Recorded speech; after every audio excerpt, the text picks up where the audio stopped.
Kuna binadamu ambaye atadumu milele hapa duniani?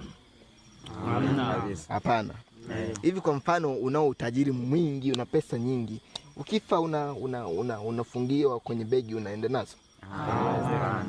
Hivi una majumba ya kifahari na magari ya kifahari, ukifa wanavikusanya wanakupa unaenda navyo? Hapana. Hivi kwa mfano uliwekeza sana katika kutafuta mali, ukifa je, hizo mali unapewa unaenda nazo? Taenda kama ulivyozaliwa. Kama ulivyozaliwa. Hivi kwa mfano wewe ni bilionea mkubwa, unatambulika na dunia nzima, je, ukifa wanakuzika juu?